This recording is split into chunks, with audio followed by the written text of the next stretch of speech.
जय शनिदेव। आज हम शनिवार के दिन सुनेंगे शनिवार व्रत कथा। तो आइए सुनते हैं शनिवार की व्रत कथा।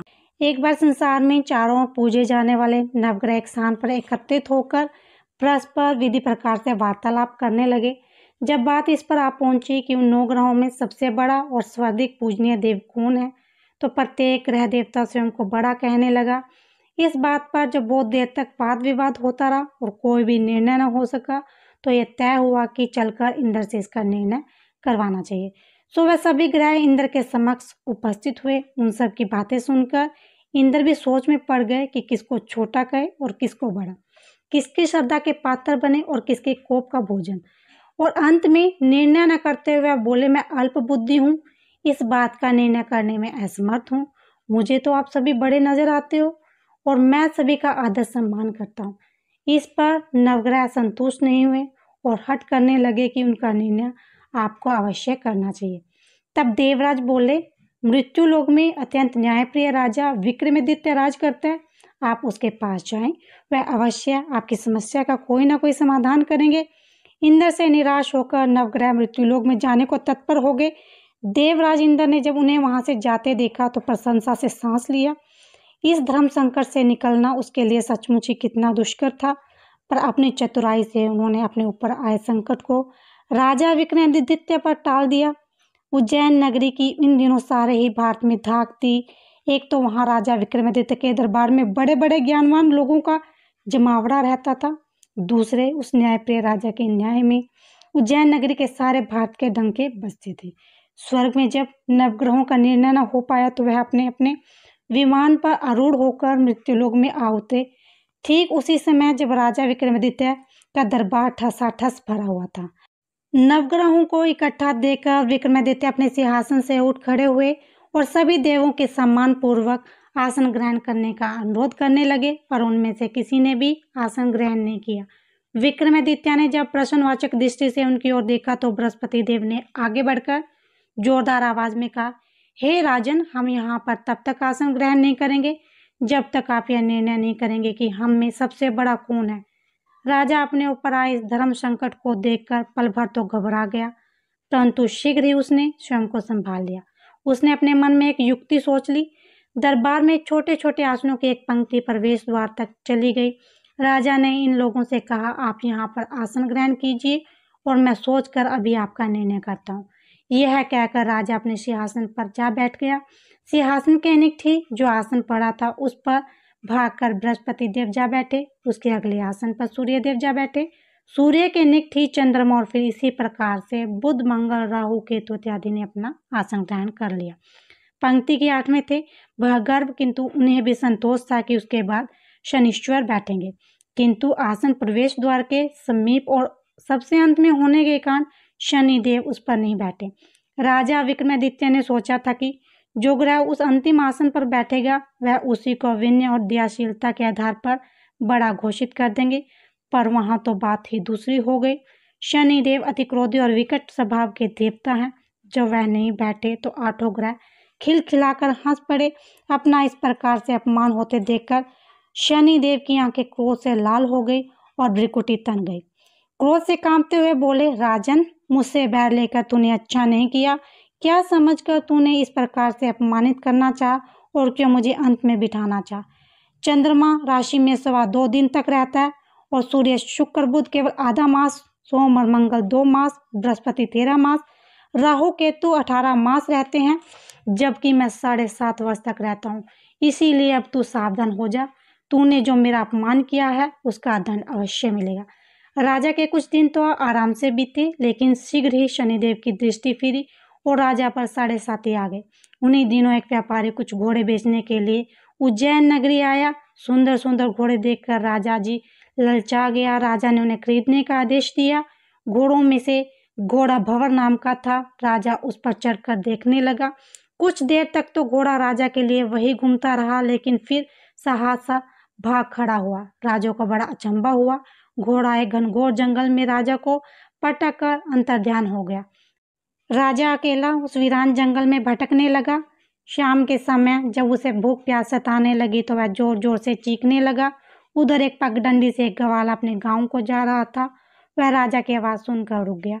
राजा उसके पास गया। ग्वाले ने उसकी व्यथा जानकर उसे निक की नदी पर ले जाकर पानी पिला दिया। पानी पीने के बाद राजा ने चैन की सांस ली और प्रसन्न होकर उसने ग्वाले को अपने हाथ की अंगूठी उतार कर दे दी और उससे कहा कि मैं उज्जैन का रहने वाला हूँ, यहाँ रास्ता भटक गया हूँ, तो मुझे रास्ता दिखा दो।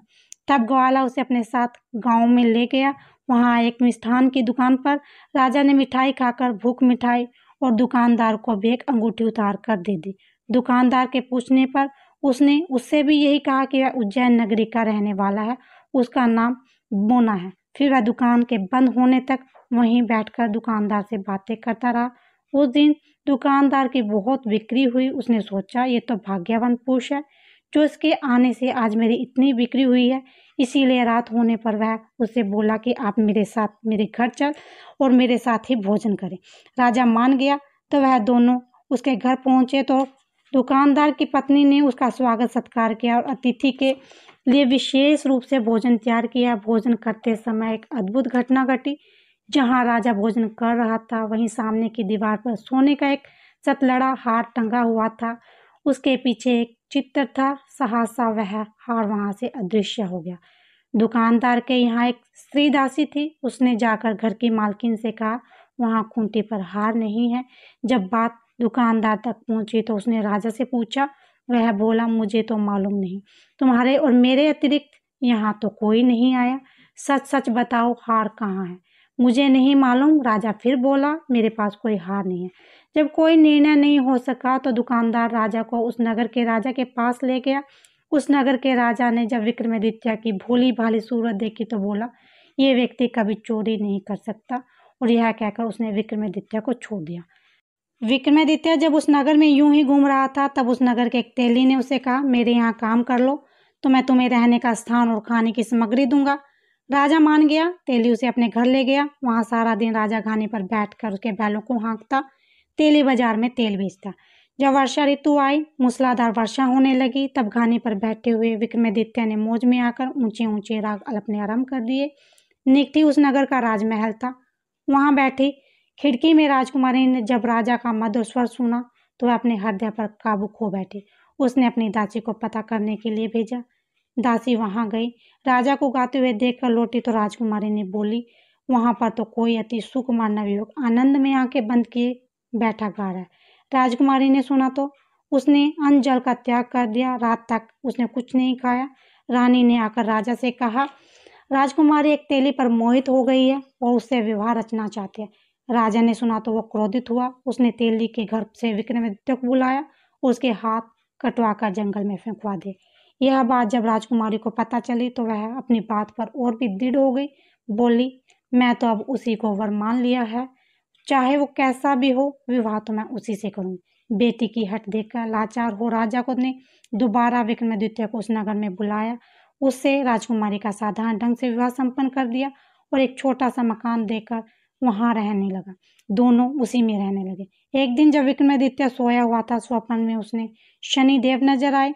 विक्रमादित्य ने उनको नमस्कार किया, क्षमा याचना की। शनिदेव ने उसे आशीर्वाद दिया और बोले, अब तुम्हारी 7.5 खत्म हो गई है।